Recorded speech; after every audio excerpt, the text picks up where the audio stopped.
আসসালামু আলাইকুম রহমতুল্লাহি ওয়া বারাকাতুহু। সম্মানিত দর্শক, বাংলাদেশের যে সাম্প্রতিক রাজনীতির প্রেক্ষাপট, এই প্রেক্ষাপটে বাংলাদেশ জামায়াতে ইসলামী এটি ইতিহাসের সবচেয়ে একটি সেরা সময় পার করছে। এই জামাত নামক যে দলটি, যেটি ব্রিটিশ ভারতে প্রতিষ্ঠিত হয়েছিল, প্রতিষ্ঠার পর থেকেই ভারতে এবং পাকিস্তানে মানে তাদের বিপদ এবং বিপত্তির শেষ ছিল না, এবং সবসময়টাতেই তারা যাকে বলা হয় রাষ্ট্রশক্তির দহন, দমন, পীড়ন, নির্যাতনের শিকার হয়েছে। এবং বাংলাদেশে যেমন জামাতের অনেক শীর্ষ নেতাকে ফাঁসিতে ঝুলানো হয়েছে, তদ্রূপ জামাতের যে প্রতিষ্ঠাতা, পাক ভারত উপমহাদেশের প্রতিষ্ঠাতা মাওলানা আবুল আলা মওদুদী, তাকেও কিন্তু ফাঁসির আদেশ দেওয়া হয়েছিল। তিনি ফাঁসির আসামি ছিলেন এবং সৌদি আরবের মধ্যস্থতায় পাকিস্তান সরকার পরবর্তীতে সেটা মওকুফ করে। তো যা হোক, তো জামাত এখন ভারতে আছেন কিনা আমি বলতে পারবো না, তবে পাকিস্তানে আছে, একদম মিন করে জ্বলছে। এবং সেখানে মাওলানা ভাসানীর যে এখন ন্যাপ, বাংলাদেশের ন্যাপ ঐতিহ্যবাহী দল, ন্যাপের যেভাবে ইতিহাস আছে, ঐতিহ্য আছে, কিন্তু নেতাকর্মী নাই, নিবু নিবু করে আছে। তো তদ্রূপ পাকিস্তানের জামাত ইসলামের অবস্থা কিন্তু তদ্রূপ। কিন্তু বাংলাদেশে জামাতের অবস্থা বলতে গেলে একেবারে অবাক করা ঘটনা। এখন জামাতের যে বৃহস্পতি ভাগ্য, এটি এতটা তুঙ্গে যেটি জামাতের লোক জীবনে কল্পনাও করেনি। এই মাত্র 3 মাস আগে জামাতের সবাই প্রায় আন্ডারগ্রাউন্ডে ছিলেন। তারা প্রকাশ্যে কেউ বা বৈঠক করবেন এরকম অবস্থা কারোর ছিল না। স্বয়ং আমির থেকে শুরু করে যারা সিনিয়র নেতৃবৃন্দ রয়েছেন সবাই, তাদের 10-12টা টেলিফোন নম্বর থাকতো, কোনোটা মালয়েশিয়ার, কোনোটা আমেরিকার, কোনোটা ইউরোপের। এবং এই নম্বরগুলো আবার 7 দিন 10 দিনের বেশি তারা ব্যবহার করতেন না।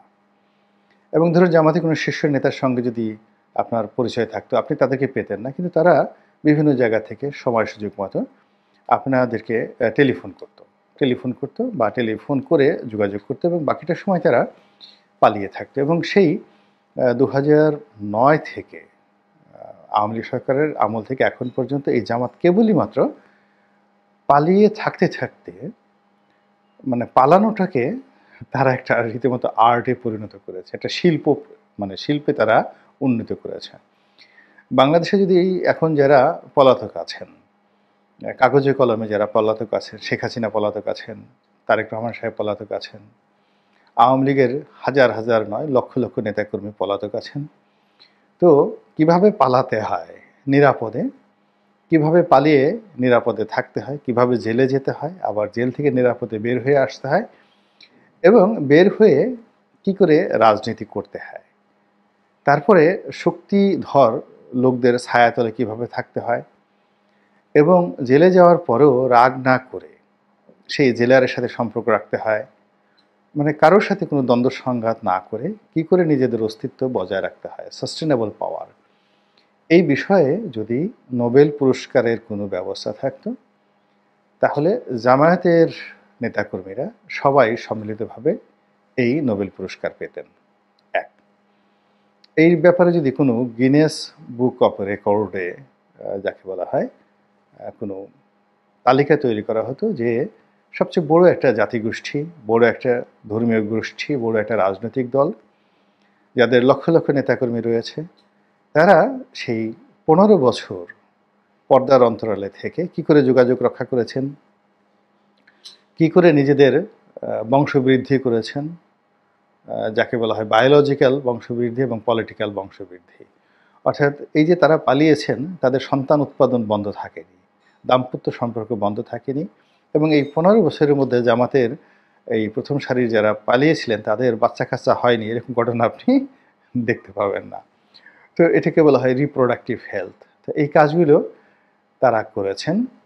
তারপরে তাদের যত প্রাইভেট কানেকশন রয়েছে, সেটা আওয়ামী লীগের লোকের সাথে হোক, বিএনপির সাথে হোক, সেনাবাহিনীর সঙ্গে হোক, তারপর পুলিশের সঙ্গে হোক, এই সব কানেকশন তারা এই পালিয়ে থেকে জেলখানায় থেকে তারা রক্ষা করেছেন। এরপর তারা এই জেলের মধ্যে থেকেই নিজেদের যোগাযোগ করা, তারপরে যারা আহত, নিহত, যারা ক্ষতিগ্রস্ত তাদের পরিবারকে সহযোগিতা করে, এই পুরো জিনিসগুলোই তারা এতটা সায়েন্টিফিকভাবে করেছেন, যেটি গেরিলা যুদ্ধ বলেন, গোপন রাজনীতি বলেন, কিংবা আন্ডারগ্রাউন্ড পলিটিক্স বলেন, এই ইতিহাসে জামাতের নাম একটি সফল সংগঠন হিসেবে লিখতে হবে, চমৎকারভাবে লিখতে হবে।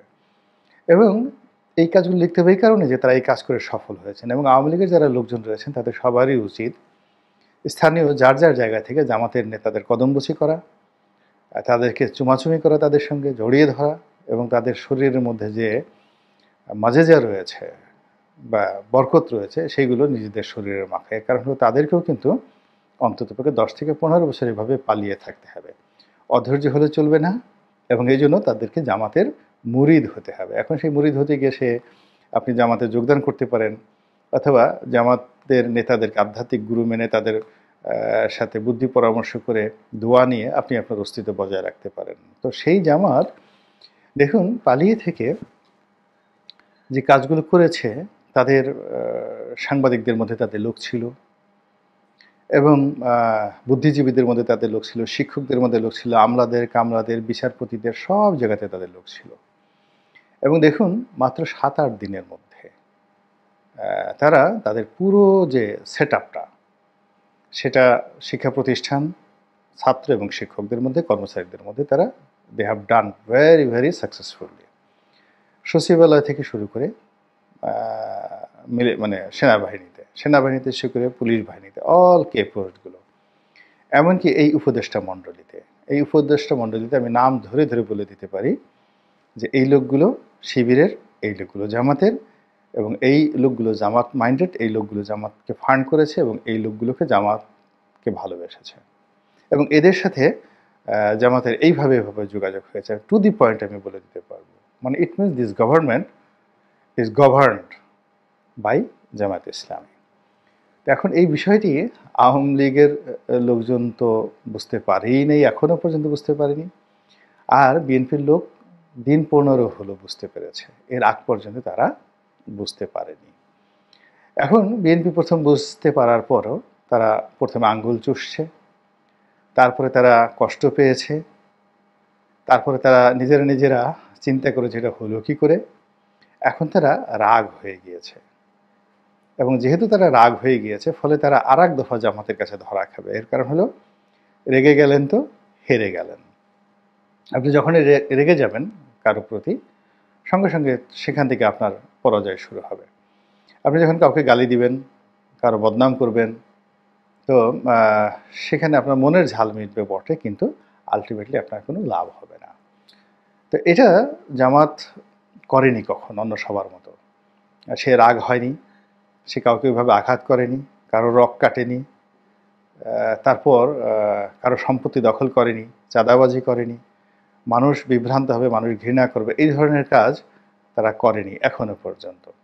ফলে কি হলো, এই যে জামাতের যে দাওয়াতি কর্মকাণ্ড, সেই দাওয়াতি কর্মকাণ্ড যেটা 15 বছর যাবত তারা চালিয়েছিল, সেই দাওয়াতি কর্মকাণ্ড এখন রাষ্ট্র পরিচালনার হাতিয়ারে পরিণত হয়েছে। এখন জামাত মূলত তলে তলে চালাচ্ছে, রাষ্ট্র চালাচ্ছে। এখন এই যে তাদের যে তলে তলে রাষ্ট্র চালানোটা, এটি হয়তো বছরখানেক এভাবে তারা চেষ্টা করবে বিভিন্ন ফর্মে। এর মধ্যে তারা এমন একটা সেট আপ করে ফেলেছে যে আমার যদি পুরো ইনের সরকারের পতন হয়, নতুন একটা সরকার আসলো, ফিউনুর সরকার, আবার সেই ফিউনুর সরকারের পতন হলো, তখন আসলো তিউনিস সরকার। অর্থাৎ এই 3-4টা যদি পট পরিবর্তন হয়, সেখানেও জামাতের কর্তৃত্ব থাকবে। এমনকি যদি আওয়ামী লীগ ক্ষমতায় আসে, তবুও জামাতের কর্তৃত্ব থাকবে। জামাত সেই রাস্তা কিন্তু করে রেখেছে।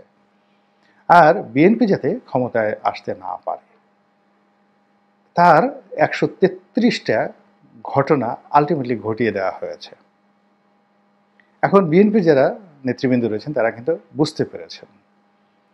বিএনপির যারা যে সমস্ত লোকজন জনাব তারেক রহমান সাহেবের সাথে কথাবার্তা বলেন, বাইরের যে সমস্ত লোকজন কথাবার্তা বলেন, অনেক লোক কথাবার্তা বলেন, তারা এই হুবহু কথার যে রেকর্ড, ভয়েস রেকর্ড, সব জামাতদের কাছে পৌঁছে দেওয়া হয়।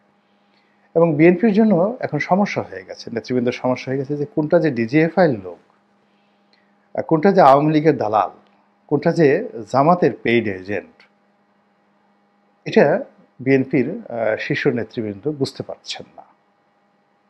দে আর কনফিউজড। কিন্তু ঘটনা কিন্তু ঘটে যাচ্ছে, এভরিডে ঘটনা ঘটে যাচ্ছে, এবং প্রতিদিনই এমন সব ঘটনা ঘটছে যা কিনা বিএনপিকে বিক্ষুব্ধ করে তুলছে, অস্থির করে তুলছে, অধীর করে তুলছে। তো এই বিএনপি যত বেশি অস্থির অধীর হচ্ছে, ততই জামাত মুসকে মুসকে হাসছে, এবং তারা এই জিনিসগুলি তারা চাচ্ছে।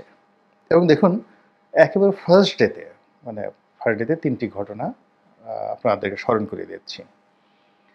ধরুন, সেনাপ্রধান যখন কথা বললেন, তিনি দুইবার জামাতের আমিরের নাম বললেন, এবং জামাতের আমির যেখানে তাদের আজমি সাহেবকে আয়নাঘরে আটকে রাখা হয়েছে, আমান আজমি, গোলাম আজম সাহেবের ছেলে, যেখানে তারা 15 বছর যাবৎ এই ডিজিএফআইয়ের ভয়ে তারা পালিয়েছিল, বহুবার জেল খেটেছেন, বহু নির্যাতিত হয়েছেন, 7 দিনের বেশি একটা টেলিফোন ব্যবহার করতে পারেননি, এবং তারা 2-3টি গ্রুপ করে তারা যাকে বলা হয় তারা এই তাদের কর্মকাণ্ড চালিয়েছেন। যেমন আমিরের সাথে একটা গ্রুপ, তারপরে সাধারণ সম্পাদক গোলাম পারওয়ার সাহেবের সাথে একটা গ্রুপ। তো এই গ্রুপ, অর্থাৎ একটা গ্রুপ যদি ধরা পড়ে আরেকটা গ্রুপ সঙ্গে সঙ্গে অ্যাক্টিভ হয়ে যাবে। এভাবে মানে A team, B team, C team তারা দাঁড় করিয়ে তারা কাজ করে যাচ্ছিল। তো ঠিক সেই অবস্থাতে তাদের সাহস, কনফিডেন্স এবং কমিউনিকেশন কত স্ট্রং যে ক্যান্টনমেন্টে যখন ডাকা হলো, আমার সঙ্গে যদি ক্যান্টনমেন্টে 3-4 বার আমাকে ধরে নেওয়া যাওয়া হতো, তারপরে আমি যদি ক্যান্টনমেন্টের ভয় থাকতাম, আমি তো যেতেই সাহস পেতাম না। কিন্তু জামাত সবার আগে চলে গেল এবং গিয়ে পুরো পরিস্থিতি সেখানে এমন নিয়ন্ত্রণে নিয়ে আসলো যে আওয়ামী লীগের আমলে নির্বাচিত বা নিয়োগকৃত সেনাপ্রধান, যিনি কিনা শেখ হাসিনার আত্মীয়, তিনিও জামাতের প্রেমে মুগ্ধ হয়ে গেলেন। তিনি বারবার শুধু জামাতের কথা বললেন। আবার সেখানে অন্য যে সকল রাজনীতিবিদরা গেলেন, তারা সকলেই এই জামাতের অধীনতামূলক মিত্রতা মেনেই কিন্তু সেখানে গেলেন। জামাতের আমিরের কথার বাইরে কেউ সেখানে যায়নি, কোনো বুদ্ধিজীবী যাননি বা কোনো রাজনীতিবিদ সেখানে যাননি। তো এই যে তাদের যে কর্মকাণ্ড তলে তলে, এটা very very strong, very very strong. এটা দেখে আপনি খুব রাগ হতে পারেন। আবার দেখুন, দ্বিতীয় যে ঘটনাটি বলছি, সেটি হলো ক্ষমতায় আসার সঙ্গে সঙ্গে তারা দুটো কথা বললেন। বিএনপিকে ইন্ডিকেট করে বললেন যে এক জালিম গেছে, আর এক জালিমের কবলে এই দেশ পড়ুক, আমরা সেটা চাই না। Message is very clear. এবং সেই কাজটি কিন্তু তারা, মানে যে জালিম, আপনি যে একটা জালিম, এটাকে প্রমাণ করার জন্য যা যা করার দরকার সেই জিনিসগুলো করা হয়ে গেছে। এখন চাঁদাবাজির অভিযোগ যদি আনা হয়, বলেন তো যে আমাদের কয়জন লোকের বিরুদ্ধে চাঁদাবাজির অভিযোগ আনবেন, দখলের অভিযোগ কারোর জন্য বিরুদ্ধে আনবেন? গ্রাম বাংলাতে আওয়ামী লীগের কাছ থেকে চাঁদা নিচ্ছে, দোকান থেকে চাঁদা নিচ্ছে। এই যে 7ই নভেম্বর উপলক্ষে সারা বাংলাদেশে বিভিন্ন দোকান থেকে চাঁদা নিয়ে বড় বড় প্রোগ্রাম করা হয়েছে। এটা কি জামাত করেছে? বলেন, কারা কারা করেছে? তো বিএনপিকে পচানোর জন্য প্ল্যান করে, পরিকল্পনা করে যা যা করার দরকার সবই করা হয়েছে। এটা জামাত করেছে, নট লাইক দ্যাট। কিন্তু এমন একটা পরিস্থিতি তৈরি করা হয়েছে যেন বিএনপি এই কাজগুলো করে। তো গেল, ফলে কি হচ্ছে, ওই যে ফার্স্ট মেসেজ জালিম, সেই জালিম কিন্তু বানানোর যে পরিকল্পনা সেটি করা হয়ে গেছে।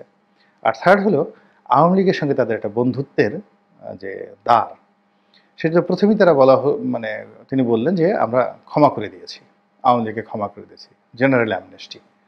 এবং সেটা তিনি খুব কর্তৃত্ব নিয়ে বললেন অ্যাজ ইট ইজ, যে তিনি রাষ্ট্রপ্রধান, সরকার প্রধান। সেটা নিয়ে সমালোচনা হওয়ার পর তিনি খুব কৌশলে সেটা কাটিয়ে নিলেন, এবং এখনও পর্যন্ত জামাতের সঙ্গে আওয়ামী লীগের কোনো বিরোধ তৈরি হয়নি। এবং আগামীতে যদি জামাত সরকার গঠন করে, তারা চাইবে বিএনপিকে প্রধান বিরোধী দল নয়, তারা চাইবে যে আওয়ামী লীগ তাদের প্রধান বিরোধী দল হোক।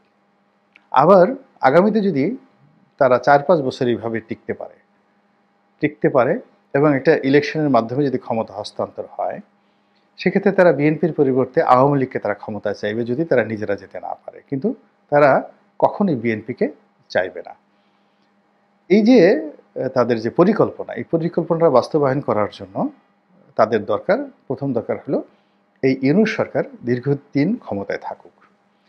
দ্বিতীয়ত, এখন যে সামাজিক অবস্থা, পারিপার্শ্বিক অবস্থা, তারপরে শেষে জুলুম, অত্যাচার, চাঁদাবাজি, বিশৃঙ্খলা, অর্থনৈতিক দুরবস্থা এগুলো চলতে থাকুক। এর কারণ হলো যখন এরকম সামাজিক বিশৃঙ্খলা তৈরি হয়, এমনকি সিভিল ওয়ার হয়, তখনও কিন্তু যারা ক্ষমতায় থাকে সরকারের ক্ষমতার পরিবর্তন হয় না। ক্ষমতার পরিবর্তন হয় শান্তির সময়। ক্ষমতার পরিবর্তন হয় যখন মানুষকে আপনি একটু বেশি কিছু দিতে চাইবেন। মানুষের বেশি খুব উন্নয়ন করবেন। আর যখন মানুষ খুব বিপদ পড়ে তখন সে নিজেকে নিয়ে ব্যস্ত থাকে, নামাজ পড়ে, আল্লাহর কাছে কান্নাকাটি করে, দেশ রাষ্ট্র নিয়ে চিন্তা করার সময় থাকে না। এখন বাংলাদেশের অবস্থা কিন্তু ঐরকম হয়েছে। বেশিরভাগ মানুষ এখন ইয়ানফসি, ইয়ানফসি করছে এবং এই ইয়ানফসি, ইয়ানফসির মধ্যে জামাত তাদের যে কর্মকাণ্ড এটা খুব ম্যাটিকুলাসলি পরিকল্পিতভাবে তারা কিন্তু এগিয়ে নিচ্ছে এবং এটা যদি দীর্ঘকাল চলতে থাকে ২ বছর, ৩ বছর, ৪ বছর, ৫ বছর, তখন এই বাংলাদেশের আকাশে আপনি এরকম একটা রাজনৈতিক মেরুকরণ দেখবেন, যেটি আপনি এখন কল্পনাও করতে পারছেন। আর আমি যদি ন্যূনতম বলি, আমাকে বলবেন যে, "মিস্টার রনি, আপনি পাগল হয়ে গেছেন। তাড়াতাড়ি কোন মানসিক ডাক্তারের কাছে যান এবং দেখান।" আমার এই ভিডিওটা যদি আজ থেকে ৫ বছর পরে আপনারা দেখেন, তখন আপনি এই যে আজকের যে বিশ্লেষণটা এবং আগামী দিনের রাজনীতির মেরুকরণটার সঙ্গে একটু মিলিয়ে নিয়েন। আল্লাহ আমাদের সবাইকে হেদায়েত দান করুন এবং হেফাজত করুন। আসসালামু আলাইকুম ওয়া রাহমাতুল্লাহি ওয়া বারাকাতুহু।